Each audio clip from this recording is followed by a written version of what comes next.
Good morning, my dear student. Today I will take the next part of the skeletal system of rabbit. You know that the skull of rabbit is successfully completed. The next topic is the girdles of the rabbit. The girdles generally attached to the axial filament. You know that the endoskeleton having two types: axial skeleton, appendicular skeleton. So this appendicular skeleton always attached to the axial element or axial filament. So appendicular skeleton includes girdles and limbs. Today I will take a part of the appendicular skeleton that is called as girdles. The girdles always attached to the axial, what is called axial skeleton. Okay, what are the types of girdles? There are two types of girdles. One is called as pectoral girdle, and second one is called as the pelvic girdle. The upper side of the axial skeleton having what is called pectoral girdle. The pectoral girdle is also called as shoulder girdle. It is present in the upper surface of the trunk region. One more girdle that is present in the lower part of the trunk. Trunk means the trunk is having two parts. The anterior part is called the thorax and posterior part is called the abdomen. In the posterior part of the trunk having one more girdle that is called as pelvic girdle. Pectoral girdle and pelvic girdle. Okay, today I will take the pectoral girdle of rabbit. It is very important, both practical as well as the theory. Okay, now here this is called as pectoral girdle of what is called rabbit. That means the skeletal framework of body wall in the shoulder region, located in the shoulder region, is called as pectoral girdle, or it is also called as shoulder girdle. So what is the role of this pectoral girdle? The pectoral girdle is very important for the articulation of the forelimbs. That is called strength, support.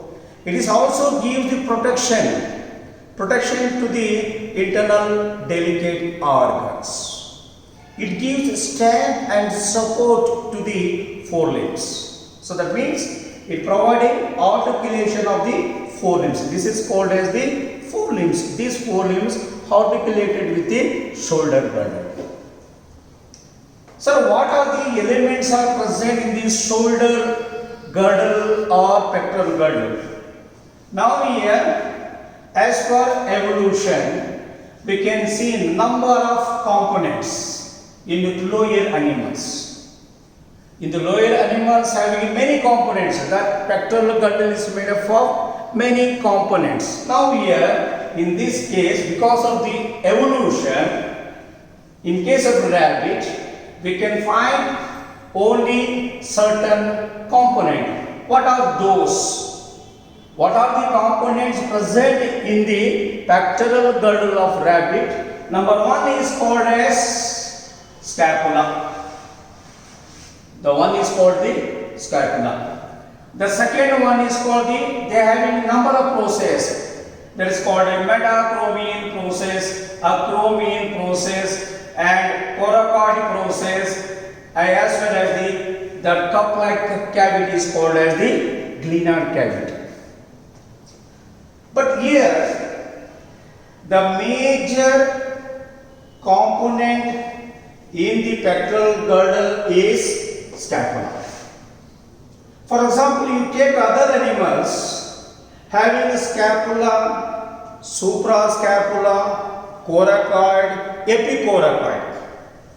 Now here that having scapula, other parts of the elements or components, it is almost reduced in the form of process. Okay, now the major element, the major component in pectoral girdle of rabbit, that is called as, what is called the scapula. So what is the scapula? The scapula is one, I will show that this bone, this is called the scapula.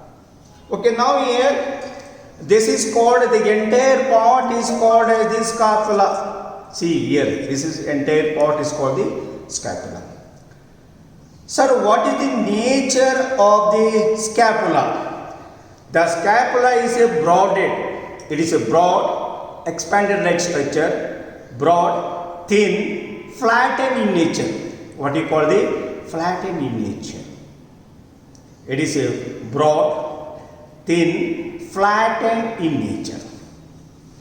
It has two parts. This having two parts. Now here, the entire part is called the scapula. The entire part is called as scapula. Now here, this scapula having two region, two parts. This is called the upper part. Okay, this is called the upper part is a broad, and lower part is the narrow. It is a broad end of the scapula. It is a narrow end of the scapula. That's all. You write the broad end and narrow end. The broad end of the scapula, we can find a strip of cartilage.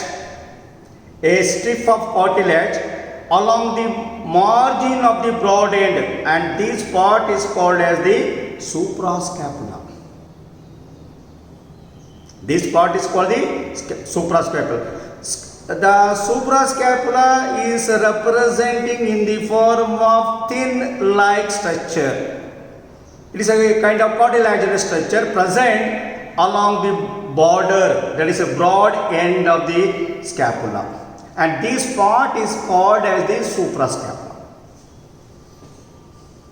Okay, now this is called the broad end. And now here this is part is called the narrow end. See that. It is called the narrow. This is the broad end and it is called the narrow end. The narrow end of the scapula having a cup-like structure. Now here see that there is a cup-like structure.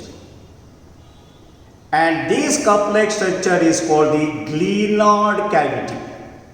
What is called? Glenoid cavity. Now here, our four limbs are made up of three parts. This is called the upper arm, the forearm, this is called the hand. Okay, this is called the hand. The upper part is made up of a single bone, long bone, that is called the humerus. That is called humerus. The upper end of the humerus having a rounded structure, that is called head of humerus, and that head of humerus fit into the glenoid cavity. The head of the what is called the humerus fit into the glenoid cavity. There is too much question. What is the glenoid cavity? Glenoid cavity is a cup-like structure, providing articulation with the forelimbs. Okay, it is present in the shoulder girdle or what is called the pectoral girdle.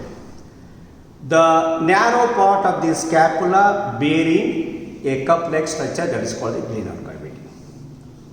Okay, now here immediately there is a backwardly curved structure, that is called the coracoid process. But in lower animals having coracoid bone, but here in case of the rabbit or mammals, that part is reduced in the form of what is called the process. So immediately in front of the glenoid cavity, backwardly curved structure called as coracoid process. Okay. Now this is called the inner surface, I mean the ventral side, and this is called the outer surface or dorsal side. On the dorsal side of the scapula, bearing a prominent ridges, see that, a prominent ridges, and that ridges is called what is called the scapular spine. This part is called the scapular spine. Okay, on dorsal side or outer surface of the scapula bearing a prominent ridge called as scapular spine. And this scapular spine is at the posterior side bearing two processes. One is called as this process is called the acromion process. This is called the acromion process, and this is called the meta-acromion process. So what is the role of this process? Now here, this acromion process articulated with a rod-like structure called clavicle. The clavicle one side attached to the acromion process of the scapular spine and other side to the sternum. So what is this meta-acromion process? It is inserting the what is called the muscles. Anyway, this scapular spine is very important for providing attachment of the muscles. What is called the chest muscles. Okay, once again I will explain what is called the pectoral girdle. See that this is the entire animals, and this called as pectoral girdle attached to the axial what is called the skeleton. Now here this pectoral girdle made up of one of the major bone is called the scapula. This is called the entire part is called the scapula. Now here the scapula is a broadened in nature, and there is a narrow part. That means the scapula having two parts. The upper part is what is called the broad, and the lower part is called the narrow. The upper part of the scapula having a thin strip of cartilage, and this cartilage is called a suprascapular. The lower side of the scapula terminating, we can use the word the terminating in the form of cup-like structure, that is called the glenoid cavity, and this glenoid cavity articulate with the humerus bone. This bone is called the humerus bone. That means this bone having a rounded structure, that is called the head of humerus, and this head of humerus articulate with the glenoid cavity. And this outer surface of the scapula produces a prominent ridges called scapular spine. And this scapular spine bearing at the lower side means at the end what is called as this part is called the meta-acromion process, and this is called the acromion process. And this acromion process generally articulated with the ribs. What is called the clavicles. Okay, now the clavicle one side articulated with the what is called the acromion process, and other side to the sternum.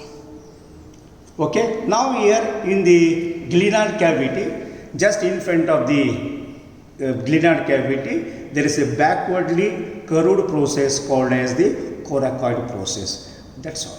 So the major role of the scapular spine is providing attachment for the muscles. That is the end of the story regarding pectoral girdle of rabbit. Okay, friend, the next topic under the girdles, that is called as the pelvic girdle. Pectoral girdle is over. The pectoral girdle is also called as the shoulder girdle because it is located in the shoulder region. So what is the pelvic girdle? The pelvic girdle is also called as the hip girdle, HIP, hip girdle. Okay, the skeletal framework of the body wall located in the hip region, the lower part of the trunk region, the hip region, that is called as the pelvic girdle. Okay, now here friend, whether you take pectoral girdle or pelvic girdle, the pectoral girdle also made up of two similar parts, that is a right part and the left part. For example, you take here, I will show that it is made up of two similar parts. The pectoral girdle is made up of two similar parts and each part is called innominate. Each part is called as the innominate. That means the pectoral girdle is also made up of two similar parts, two similar abs. Okay, each part is called the innominate. What do you call? Innominate. And similarly, the pelvic girdle, it is present in the lower region. It is also made up of two similar parts. I will show the only one part. And this part is called innominate. Sometimes they are using as innominate. What do you call? As innominate. So what are the components are present in the pelvic girdle? Before that, the pelvic girdle is one, it gives the strength and support and as well the protection. So it gives the support to the hind limbs. It gives the support to the hind limbs. Pectoral girdle providing, it gives the support to the forelimbs, as well as the pelvic girdle is also give the support to the hind limbs. What you call? Hind limbs. The main role of the pelvic girdle, it is bearing the weight. For example, I am starting in front of you. So there is pelvic girdle that is bearing the weight. While sitting, it is spread the what is called the weight to the hind limbs. So it is also gives the protection to the internal delicate organs, what is called the number one, that is called the kidney. It gives the protection to the internal delicate organs. The main role is the weight bearing. So it bearing weight, particularly the upper part of the trunk region. Okay, now here in case of rabbit, the pelvic girdle is also made up of three components. Whereas in pectoral girdle it is made up of what is called the scapula, that is one of the major bone. Whereas coracoid, epicoracoid, suprascapular, they are represented in the form of process. Okay, now here in case of rabbit, it is made up of two similar parts and each part is called as the os innominate. Os innominate. And each part is made up of three bones. What are those? One is called the ilium. The first bone is called the ilium. The second bone is called the pubis. And third bone is called the ischium. What are the components are present in the pelvic girdle? The pelvic girdle having three important components. One is called the ilium, second one is called the ischium, and third one is called the pubis. Okay, I will explain. The first one is called the ilium. Okay, now here among the three, the major bone is called as the ilium. The major bone is called the ilium. Okay, this is the ilium. What are the structure of the ilium? So now here it is a almost broad, flattened in nature. At one end is what is called the broad and flattened in nature, and the other part is somewhat narrow. So it bearing what is called the a flattened nature at the anterior end, and this end is very important, articulation with the sacral vertebrae. See that. This is called the sacral vertebrae. So this broad flattened area of the ilium articulate with the sacral vertebrae. This is called the sacral vertebrae. Okay, now here the lower one, the lower part, ilium, is contributing for the formation of a cavity. That cavity is called acetabulum. So now here in the pectoral girdle there is a cup-like structure is called glenoid cavity, articulation with the forelimbs. Now the pelvic girdle is also having a cup-like structure, and that cup-like structure is called the acetabulum. This part is called as the acetabulum, articulated with the hind limbs. That means the hind limbs are also made up of three parts, that is called the thigh, shank and foot. The thigh having a long bone, that is called the femur bone. At the upper end of the femur bone there is a rounded projection, and that rounded projection fit into the acetabulum for the articulation, for the movement. Okay? Okay. The major bone in the pelvic girdle, that is called the ilium. The second bone is called as the, see that is called the ischium. This bone is called the ischium. It is present outer side. It is a present outer side. Now here, this ischium toward the anterior sides also contributing for the formation of the acetabulum. Now here in case of the pelvic pectoral girdle, the glenoid cavity is formed by only single bone, whereas in the lower animals that glenoid cavity is formed by 3 or 4 bones. Now here in the pelvic girdle, having a cup-like structure is called acetabulum, and this acetabulum is formed by only 2 bones. One is called the ilium and second one is called as the ischium. Is present at outer side. That is called outer side. The inner side is called the pubis.